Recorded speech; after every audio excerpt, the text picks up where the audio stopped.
Craftsman Days are here at Lowe's with big savings on the tools you need. Right now, get a free select tool when you buy the Craftsman V20 2-pack battery kit.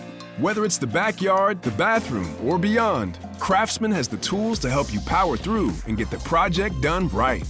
Because DIYing is unpredictable, but your tools shouldn't be. Shop Craftsman at Lowe's today. Valid through 6/18 while supplies last. Selection varies by location. Nats Chat is brought to you by Walters. Hey, join us at Walters for the first ever Nats Chat podcast party. We'll hang out, watch playoff baseball, chat about the Nats, and get to know fellow fans of the team. The event begins at 7 p.m. at Walters, just across from Nationals Park, on Friday night, October 14th.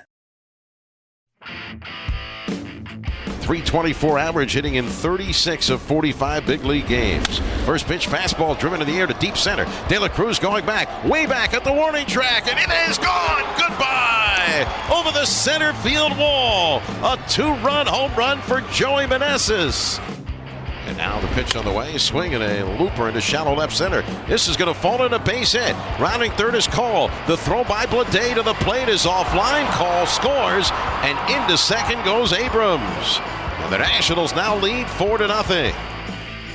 First pitch swung on line, right center, base hit. Thomas frozen the line drive that gets under the glove of the right fielder, Uriar Encarnacion. So Thomas around third, comes in to score, and Garcia is into second base. The Nationals get that run back. The Marlins score to the bottom of the 8th inning. It's now Washington 6 and Miami 1. And welcome to Nats Chat for Monday, September 26, 2022, along with MASNsports.com Nationals insider Mark Zuckerman, who was at Lone Depot Park in Miami. I'm Al Galdi, host of the Al Galdi podcast. We now can safely say that the Nats will not have a 110-loss season this season. The 1969 Montreal Expos franchise record for most losses in a season, 110, is safe, at least for now. The Nats on Sunday afternoon, a 6-1 win at the Miami Marlins to A, avoid a 3-game sweep, B, conclude a 4-15 season against the Marlins, and C, improve to a Major League worst 53-99, meaning that the Nats cannot finish with at least 110 losses. Most losses that the Nats can finish with this season now is 109 losses. I don't know if champagne bottles were being sprayed in the Nats clubhouse after the game. I don't know if coma was being played in the Nats clubhouse after the game. But, Mark, I do know that the indignity of a 110-loss season will not be suffered by these 2022 Nats. Well, and they also, Al, will not suffer the indignity of losing 16 games to one team for the first time ever in club history. And if I had told you of all the teams that they could maybe lose 16 to for the first time, that would be the 2022 Marlins. I mean, that would not have seemed appropriate given some of the other opponents they have faced over the years. So at least they salvaged that one. It wasn't pretty against them all year long. We know the Marlins have great pitching. The Nats finally on this day scored early and then actually tacked on later in the game. It still felt like they could have scored more. They squandered some other opportunities. But the good news is that these days, if Anibal Sanchez is pitching, all you need is a couple of runs. That's all the support he needs. I mean, who would have imagined?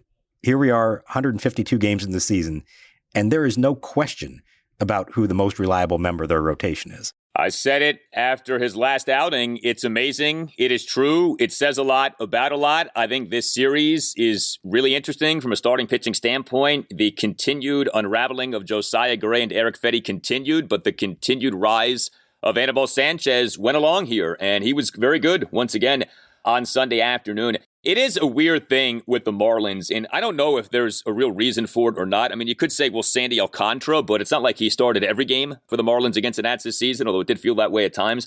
But I mean, understand, the Marlins this season are 63-90. This is a bad team. This is a team that on Sunday announced that its manager, Don Mattingly, have mutually agreed to part ways at the end of the season. Make of that what you will. But, the Marlins are a perpetual mess, right? I mean, they have won the 2 World Series titles, but beyond 97 and 03, this has not been a good franchise since it joined MLB in 1993. But the Marlins, for whatever reason, have had the Nats number this season. But the Nats did play well on Sunday afternoon, did a nice job in this game, and the Joey Meneses tear continued. This guy, what he is doing, you cannot sing the praises of him enough. I mean, we all know the story by now, right? Rookie in his age 30 season. This had been his 10th minor league season. If not for the trading away of Juan Soto and Josh Bell, Meneses probably isn't up here at the major league level, and yet he has been incredible, and he ended up having another big series in this series, including homering again on Sunday afternoon. He went 2 for 5 with a 2-run homer and a single, and he had a terrific defensive play. But Meneses in an Nats 2-run first, a 1-out first pitch, 2-run homer to center field for a 2-0 Nats lead, 405 feet per Statcast. Meneses in the top of the fifth, a 2-out opposite field single to right field. And Meneses in the bottom of the first, a very smooth spinning and sliding stab of a well-hit grounder off the bat of Miguel Rojas on a ground out for the second out. With the bat and with the glove, Joey Meneses shining bright on Sunday afternoon. And there was another nice scoop on a double play ball, on a tricky double play ball from Abrams to Garcia that the throw was skipped and he made the catch. And, you know, we knew this already, but you're seeing more evidence of it now. He is far superior defensively than Luke Voit at first base, and it does make you believe that that's the way they should be looking into next season. You know, Meneses has not played right field in a while now because of the Nelson Cruz injury. This has been good for everyone, to be honest, and I think it is showing. You know, we already had a sense he can hit. I think we're seeing he can play a decent first base as well, and that's a really valuable thing to have. We've talked about that, how important that could be, especially with young infielders. The home run, he's got 12 of them now in 46 games. He's hitting .326, 943 OPS. He's going to end up maybe at most 56 games played, and maybe in some years you'd say that could be enough to actually win NL Rookie of the Year or get some votes for it. I just think, unfortunately, this year, the Braves' two guys, Michael Harris and Spencer Strider, have been there the majority of the year and been really good for them. I think it's going to be hard to make an argument for somebody who's only going to have been in the big leagues for 2 months. But it just make you think, like, man, if he'd been called up sooner and done this over 3 or 4 months, he would seriously be in this discussion. And that's an amazing thing to think about. Yeah, I mean, I wouldn't be surprised if he got some token votes just to kind of acknowledge the job that he has done. You know, it's funny with the Nelson Cruz thing. So he ends up not playing again in this series. He's been out with this left eye issue. It sounds like he may be done for the season, although Davey Martinez did say the other day he'd like to get Nelson like at least one more plate appearance over the course of the year. So here's my question. If not for this left eye ailment of Nelson Cruz, would we still be having him as the number one DH for this team? Would he still be in the lineup on a game-in, game-out basis for the most part? Would he still be the Nats cleanup batter on a game-in, game-out basis for the most part? Like, that is kind of troubling that, like, it took this freakish left eye issue to get Nelson Cruz to stop being the every game DH, the every game cleanup batter, and that is what has led to us getting what we have wanted and what I think has been best for the Nats. Meneses playing at first, Luke Voit being the DH, but it sounds like if not for the left eye thing, we probably would still be seeing at least a decent amount of Nelson Cruz down the stretch. I mean, we saw how that was handled on a day-to-day basis pretty much all year long, even as they got past the trade deadline. As long as Nelson Cruz was available, he was in the lineup and often hitting in a very prominent spot in the lineup. Now, maybe at some point that would have changed a little bit, but I think you probably would have seen at least a majority of the time Cruz at DH, Voit at first, Meneses in right, and then a combination of guys in left field. I think we can pretty safely say the Nationals have played better baseball without Nelson Cruz than they have with him. That's not a knock on him as a person or the entirety of his career, but this year, when he's been in there, more often than not, it has hurt the team more than it's helped the team. And it's not just him, it's the domino effect, like we've discussed, of what it means for others and where they end up in the field and in the lineup. They have been a better team without him. Doesn't mean that they're a good team. They still have plenty of other holes. But Nelson Cruz has not been the answer for them in any kind of prominent spot in their lineup this year. See, I find this a little disturbing that if not for this left eye thing, we still would be having this problem of him being the every game DH and the every game cleanup batter. Like, it shouldn't be that something like that is what leads to the right things being done. It should be that you as a team make the right decisions for the right things to be done. So, I don't know. That's just something I was thinking about the other day. Like, that's kind of not the way you want it to be for this team. But hey, it is. And Meneses is doing well, and it's nice to see that. Hey, are you a law firm partner or associate stuck in the minor leagues like Joey Fourbags Meneses? Your employer might be holding you back from your true potential. Maybe another law firm can get you what you need. More money, better support, better client contacts, or a better brand name. You need a better agent. You need Mason Kalfas. Mason Kalfas, he started Zenith Legal in 2015 to be the best legal recruiter in the nation, and he has succeeded. He has placed partners and associates at over half of the largest 100 law firms in the U.S. He specializes in working with lawyers at major law firms and government agencies such as the DOJ and SEC. Like Joey Meneses' big breakout, Mason Kalfas can help you identify what you really need to accelerate your legal career. He will work with you to find the best law firm for your practice and negotiate you the absolute best deal, a deal worthy of a superstar free agent. The legal market still is very strong in 2022, and there's no better time than the present to think about making a move. You need to call Mason Kalfas at Zenith Legal. His number is 202-486-3535, or you can check out his website at zenithlegal.com. He has a team of recruiters across the country, but you will get tons of personal attention from Mason. It's time to launch your career into the upper deck. Call Mason Kalfas today. Go Nats and go Joey. Cabrera sets. Right-hander delivers. He bunts. First base side. Safety squeeze. Runner breaks for the plate. The throw home. The slide. And not in time. The run scores. Victor Robles gets it done with a safety squeeze. With a pitch running in. Wasn't so easy to get that bunt down. And he bunted it up the first base line. And now Fortes just ran over to the dugout and tagged Abrams, and Bill Miller called him out. So apparently Abrams never touched the plate with his slide to the plate. And Davey Martinez immediately is saying, challenge the call.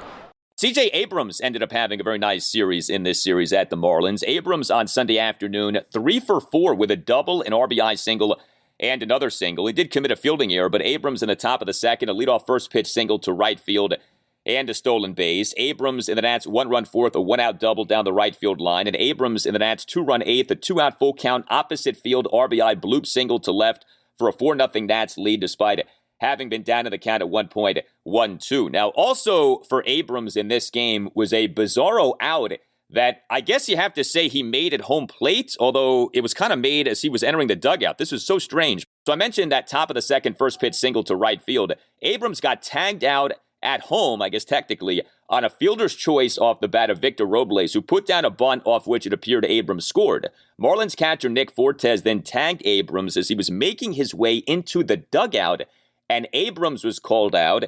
It turned out, I guess, that he never actually touched home plate. When he slid into home plate, the Nats challenged the play, but Abrams was confirmed to have been out. It was very difficult to tell watching the replay whether Abrams actually touched home plate. But I guess we have to say this is another out that the Nats make at home plate this season, albeit in a very unique way. One of the weirdest I've ever seen, something like that. Now, just for the record, because it maybe didn't come across on the broadcast, technically speaking, this was not Nick Fortes tagging him out as he went down the dugout steps, and that's why Bill Miller called him out. On the initial play, you see that Miller gives no sign at all, safe or out. And by rule, it's up to the runner to realize that and go back and touch the plate or the catcher to tag him out. But if the runner starts heading back to the dugout, essentially he's giving up on the play, he will be out even if nothing else had happened. So I don't think Fortes actually had to go all the way there. I don't think he could have followed him down the dugout steps and tagged him out, and that would have done it. Eventually, that would have been it. But a really weird play. And I do think this is one of those that if it's called safe in live action, it holds up that way. But because it was so inconclusive on the replay, that's why the call stood. Now, Abrams insists that he felt his spike hit the plate and that sort of made the foot pop up. So he felt like he made contact with something with the plate there, but it wasn't enough to be seen on video evidence. And boy, if that had cost them somehow, my God, thankfully it did not. But just a weird play in a game that had several weird moments, base running and others, just a very odd game.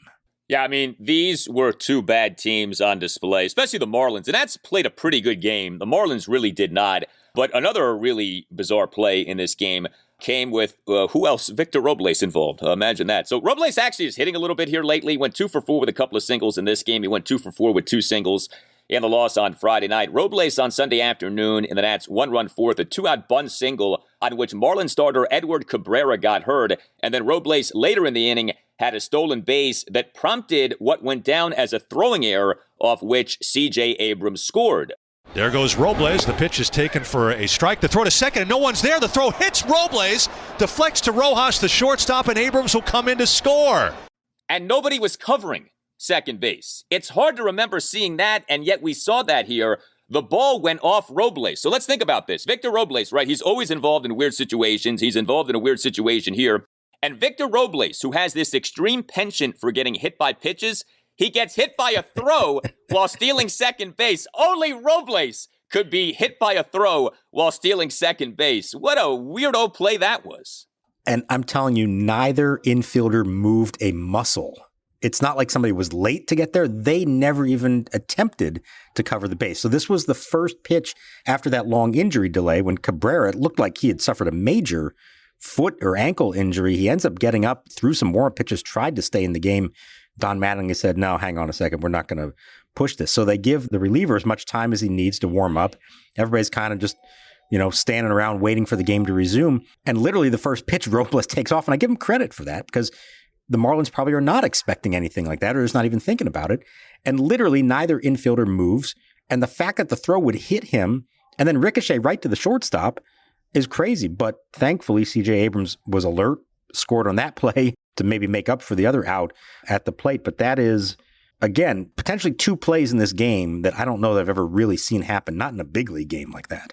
Very strange stuff, but good to see at least that play go in the Nats' way. The Nats offensively in this game, 6 runs, 13 hits, only drew 1 walk, went 6-17, though, with runners in scoring position. Lots of guys on base for the Nats in this game. You had 5 Nats, each with at least 2 hits in the game. Abrams had 3. We talked about Meneses with his 2. Lane Thomas had a couple of hits in this game. He had himself a double and a single. I mentioned Robles having 2 singles. And Ildemaro Vargas, who, maybe has calmed down a little bit lately in terms of his offensive success. He was back to producing for the Nats in this game on Sunday afternoon. Vargas 2 for 4 with an RBI double and an infield single. Vargas in that Nats 2-run eighth, a 2-out RBI double off the bottom of the left field wall on an 0-2 pitch for a 5-0 Nats lead. Another run-scoring hit for Vargas late in a game. It feels like a lot of his work comes later in games, latter innings of Nats wins, that kind of a thing. And he came through once again on Sunday afternoon. He's been Mr. Clutch for them for whatever reason that has been, and good for him for continuing this. I think we kind of wondered, well, this really isn't who he is as a hitter. Is that going to keep up or not? And well, no, he's managed to keep it up and continue to produce for them as an everyday player, which again, none of us ever saw coming. It has helped bring some depth to the lineup. I mean, when you have a day where Abrams, Vargas, and Robles all combined for 1, 2, 3, 4, 5, 6, 7 hits between them, that's a good day, and they've needed that because too often they've been top-heavy with their lineup. When they actually get production from the bottom half because of those guys, it does make a difference, as you see, and allows them to tack on some runs later and take a little bit of pressure off the pitching staff to not have to be perfect, which unfortunately has been the case, especially when they play the Marlins. I want to ask you about Luis Garcia. So Garcia on Sunday afternoon did have an RBI single. He had a Nats 1-run ninth, had a went-out first pitch RBI single to right field for a 6-1 Nats lead. But that was his only hit in this series. He over games 1 and 2 went 0 for 8 with 3 strikeouts. And Luis Garcia in this month of September, batting average at .214, on base percentage at .256, slugging percentage of .321. He had been so nice to see this season offensively. Got hurt, came back, initially was doing all right, but the offensive numbers really have come tumbling down. His OPS for the season now is at .688. What are you seeing from Garcia? Is he just kind of wearing down? Is there something else going on here with him? Because it's been a little disappointing to see his season not end in a good way, at least so far. Yeah, remember, he was up there like in the 290s, and his batting average at one point, he's down at 271 now. With that last hit, he was in danger of falling down in the 260s. So, yeah, I think there's some wearing down. I think he's chases at times. He's really good at putting the bat on the ball, but sometimes he's putting the bat on the ball on pitches that aren't in the strike zone, and he's got to work on that. We know he doesn't draw a lot of walks, of course. The good news, he's played a much better second base, and he really hasn't let the offensive struggles affect him in the field very much. But we want to think of him as being a good offensive second baseman, but we still need to see it over a longer period of time if he can do it or not. There have been enough encouraging signs to make you think that it could be the case, but he's far from a finished product here, and I don't know that we can say definitively that we know he's going to be an everyday big league hitter, which, to be honest, is what he's probably going to need to be to stick up here. Defensively better, but he's not so good defensively at second base that you say, well, we can just sacrifice the offense. He's going to have to hit at this level and show that he can do that over a full season. Yeah, and he was hitting for a while. It's been disappointing to see him not hit in this month of September. Hopefully he can end his season with a good last week or so here. We'll see. Hey guys, it's Al Galdi for Window Nation. Pennant races in baseball are on, and Window Nation is coming through in the clutch. Think of Window Nation as the 2019 Nats. You right now can get new windows from Window Nation at half price. 2 free windows with every 2 windows that you buy, plus pay nothing with no interest until 2025. Visit windownation.com or call 866-90NATION and make sure that you tell Window Nation that Al Galdi sent you. Lower your energy bills and raise the value of your home with new energy-efficient windows from Window Nation. Over 1,500 custom vinyl window options are available. And if you're wondering, well, do I need new windows? Well, if your current windows are sticky or drafty or cracked or hard to open or lock when the windows close, then you need new windows. Get yourself Window Nation windows and take advantage of this great offer. 2 free windows for every 2 windows that you buy, plus pay nothing with no interest until 2025. Visit windownation.com or call 866-90NATION. That's windownation.com or 866-90NATION. And make sure that you tell Window Nation that Al Galdi sent you. The kick, here it comes, swing and a miss. He struck him out, and a curly W is in the books. Kyle Finnegan closes this one out, and the Nationals take the finale of this 3-game series and the final meeting of the year between the Nationals and the Marlins. Started with a Joey Meneses 2-run homer in the first inning, and Anibal Sanchez, who pitched 5 shutout innings, giving up 2 hits, will earn his 3rd win of the year, and the Nationals will have a happy flight home to the nation's capital. Well, someone who very much is ending his 2022 season in a strong way is Anibal Sanchez, that young, promising hurler who cannot be denied these days. Anibal, in this 6-1 win at the Marlins on Sunday afternoon, pitched well for a 6th time in 7 starts. And, really, you could say it's 6 consecutive starts, because the one start in this recent stretch in which he did not pitch well was that start now 3 Sundays ago in that rain-marred game against the Philadelphia Phillies. That was an abbreviated outing. You almost want to throw that out the window. But Sanchez, on this Sunday afternoon at the Marlins, 5 scoreless innings. He gave up just 2 hits, both of which were singles. He issued 2 walks. He had 4 strikeouts. He, over his 5 innings, did throw 95 pitches, 57 strikes versus 38 balls. Look, no one has ever accused Anibal Sanchez of being pitch efficient, at least not at this stage in his career. And we know that he doesn't miss bats, and we know that he does pitch to contact, but he continues to be effective. And how about this? There are a lot of ways you could sort of frame this, but Anibal Sanchez now has made 13 major league starts this season. He, over the first 6 starts, had an ERA of 7.20. His ERA now for this season at the major league level is down to 4.06. He could actually finish this season with a sub-4 ERA, which seemed unthinkable with the way that things had been going. He was 1 inning away from doing that on Sunday. If he had got to 6 scoreless, the ERA was going to go down to 3.99. And yes, I had already done the research on that because I was all ready to point it out as soon as it happened. Didn't quite get there, but if he throws a scoreless first inning next time out, he will officially have the ERA under 4, and that is an amazing thing. Over these last 7, he has thrown 34 1/3 innings and given up a total of 5 runs on 16 hits, basically giving up 1 hit every other inning. That's it for him. I mean, stop and think about that. Now, he is walking batters, which is a little bit of a problem, but I think there's a calculated method to this, is that he's not going to give in. He's not just going to put the ball over the plate. If he ends up walking a hitter, so be it. Everything he throws has movement. He really works on game planning and having an idea of what he wants to do when he takes the mound for a particular start. And you're seeing him have success. He's done it against bad lineups. He's done it against good lineups.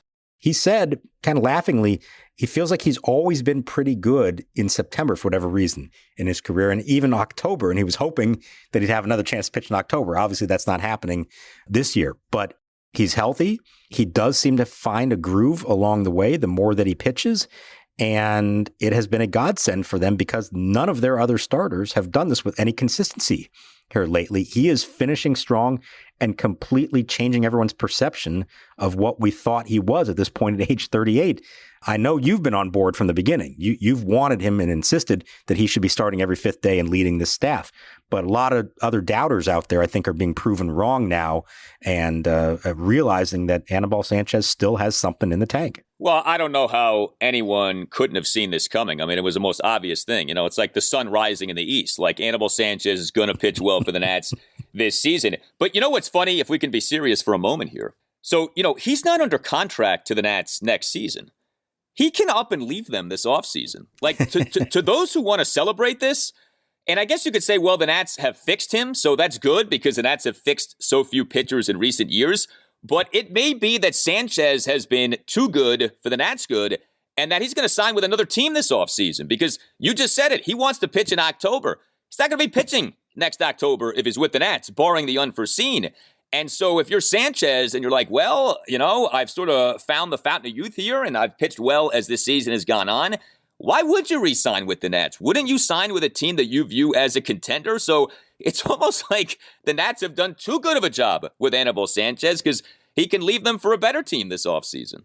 Well, that does require a contending team actually making him the kind of offer that he would be looking for. So let's not get too crazy here yet. I do think there's going to be an offer for him for a minor league deal, probably from the Nationals. Why wouldn't you at least take a shot at it? Now, if he can find another team that's willing to give him that, and not just, a minor league offer, but like a realistic chance to make the team coming out of spring training, maybe he would. But I think he's savvy enough to understand that his best opportunity probably would be with the Nationals because even if he struggled, they would probably stick with him, for a little while like they have this year. And then if it was going really well, maybe come August 1st, whatever the trade deadline is next year, they can flip him and actually get something in return for him. And even you couldn't say no to that possibility. No, I mean, I did bring that up when they signed him. I said, look, minor league contract for Sanchez, I'm not going to be mad at that because it costs you nothing and you never know what the guy might end up doing. I would also throw this out there. Sanchez might be a guy who maybe has to do the Roger Clemens thing of you don't start pitching until later in the year. I don't know that he's someone who can pitch 25, 30 starts in a season. And as we've seen this year, it does take him a while to get going. So I don't know if there's a way for him to be in a team's organization and then get brought up mid-season after he's pitched in the minors and, gotten himself going. What you want with him is get the bad starts out of you at the minor league level and then bring him up to the major league level at some point when you feel he's ready. Because the pattern with him does seem to be it takes a while for him to get going. And as he's getting going, I mean, it's ugly. It's almost non-competitive like it was with the Nats over his first 6 starts this season. But as we have seen lately, once he gets going, he can actually be of service to you. So I'd be interested to know if a team that does sign him says to him, take your time. You're not going to start the season with us at the major league level, but come, May, June, July, whenever we deem you ready, we'll bring you up and you'll be a part of our rotation. Yeah, it'd be interesting if they had to resort to that, and would he be on board for that? I think it's an interesting dilemma for them. And I think clearly it does show that he needs to build himself up, make a good number of starts to get to a point that he's feeling comfortable with everything. Now, maybe a normal spring training would allow him to get to that point, I suppose. And we don't really know what he would have done in April and May this year because of the whole neck injury. But if they have the ability to say, hey, go to AAA, show us that you're good and ready, and then we'll bring you up after that, it's not the worst idea in the world. I think there's an interesting question with him and for the Nationals as well. If we're going to go under the assumption that they enter next year with Mackenzie Gore, Cade Cavalli, Josiah Gray for certain in the rotation, and Patrick Corbin, especially after pitching well down the stretch and being under contract, is still part of the rotation as well. So that leaves one more spot, at least guaranteed spot, going into the season. Is that Eric Fetty, who's going to be arbitration eligible? They have to decide, is that worth it? Would they go ahead and just give a job like that to Anibal Sanchez? Would they go try to sign somebody else with more of a track record, or would they hope that somebody else within the organization develops? I mean, you got to have depth, so you can't just go into it with only 5. So maybe there is a formula there where they could bring back Fetty, have him open the year as the 5th starter, have Sanchez go to AAA, and then eventually he comes up when something else goes wrong. I don't know. But if everything worked out the way they hope, they may not have room for everybody. But as we know, very rarely does everything work out like that. Yeah, and as much as I would love for Gray, Gore, and Cavalli to be in the Nats season opening rotation next year, you just don't know with especially Cavalli and Gore from health standpoints, are they going to be good to go for next year? It just, you're constantly with these guys like bracing yourself for the worst just because we've had all of this injury stuff pop up with these guys. But we'll see. I mean, ideally, clearly, those three guys would be a part of the Nats rotation next season. So the Nats are done with the Marlins, finally. Next up is a 3-game series against the National League wildcard leading Atlanta Braves Monday through Wednesday. We know that Patrick Corbin's turn in the rotation is being skipped. And so in this series against the mighty Braves, we have Corey Abbott, Paolo Espino, and Josiah Gray. So that's going to be interesting because we've talked about the potential for things to get ugly. We'll see. Maybe they don't. But Abbott, Espino, and Gray is what you're looking at from a starting pitching standpoint for the Nats in this 3-game series against the Braves. Yeah. Now, the Nationals as a whole played a lot better against the Braves last week in Atlanta. They played competitive games. They pretty much held that Braves lineup in check, at least as much as you can reasonably expect. They didn't hit a whole lot, but they were in every game and then won one of the 3. They're going to have to continue to get good pitching, keep the Braves in the ballpark, which has been such a problem for them. And look, frankly, they're going to have to score runs. To expect to win a lot of these games 3-2, 2-1, to hold these kind of lineups down that they're now going to face the rest of the way is not very realistic. They're going to have to score runs. We've seen they have the ability to do it. We see a lineup that has Lane Thomas, Joey Meneses, Luke Voigt, C.J. Abrams, Elmaro Vargas, Alex Call with what he's done. Like, there are enough bats there, but they've got to put them together. They got to hit at the right time, and you got to hope they can hit at least a few balls out of the park, preferably with somebody on base so they can score runs in bunches, because that has been such a huge problem for them this year. As long as we got Joey Meneses, we got a chance because the tear continues, and it certainly continued in this series at the Marlins. You tell us what you think. Hit us up on Twitter at Nats_chat. You can email the podcast, natschatpodcast@gmail.com. You can find us on Instagram at natschatpodcast. You can get yourself or someone who you know a Nats Chat Podcast t-shirt. That's a great way to support the podcast. You can get a t-shirt by going to natschatpodcast.squared.site. And don't forget the first ever Nats Chat Podcast Party, Friday night, October 14th at 7 at Walters, right across the street from Nationals Park. All Nationals radio highlights on Nats Chat are courtesy of 106.7 The Fan. For Mark Zuckerman, I'm Al Galdi. We'll talk to you next time on the Nats Chat Podcast. And in honor of our guy Joey Fourbags, we're going to leave you with something special from earlier this season, although we didn't know that this was something that was special at the time. This past April 22nd, we had this report from the voice of the AAA Rochester Red Wings, Josh Wetzel. This report involves this player for the Red Wings at the time named Joey Meneses. Kind of fun to listen back to something like this. Enjoy it, and we thank you for listening to the Nats Chat Podcast. Okay, how about a Rochester Red Wings report? Joey Meneses, a former IL Most Valuable Player with Lehigh Valley, is in his first year in the national system after signing a minor league deal. He ripped a couple of home runs in that game Thursday night. Mengden fires, swinging a high drive deep to left center. Backheads Govern. He looks up near the scoreboard, and it's out of here. A home run that cleared the visitors' bullpen just to the left of the video board. And the 2-run blast from Meneses has the Wings on the scoreboard. It's now 6-2.